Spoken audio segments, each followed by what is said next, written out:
Meet Mr. and Mrs. Mugg.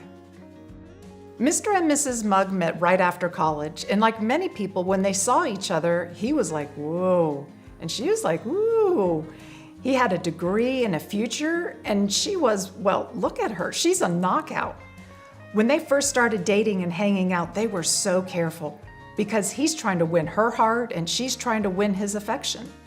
They had a few little problems along the way, a couple of bumps in the relationship, but they were just so careful. And then they got married. About a month into their marriage, they had a problem. They had a bump and stuff came out. And he looked at her and said, "Whoa, where did all that come from?" And she looked at him and said, "I didn't know you had anger issues." And he said, "Well, I didn't have anger issues until you bumped me." And then they had another problem and another. So she went to see her sister and said, "I didn't know he was like that." And he sat around thinking, wow, she makes me so mad. And if she would just quit bumping me like that, maybe I wouldn't be so mad.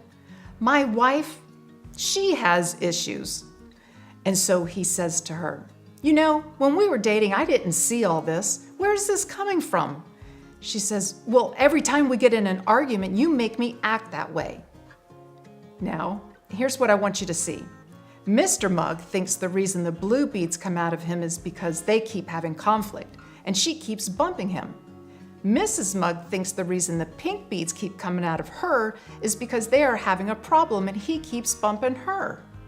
Here's the truth. The reason the blue beads come out of Mr. Mugg is because that's what's in there. And the reason the pink beads come out of Mrs. Mugg is because that's what's in there.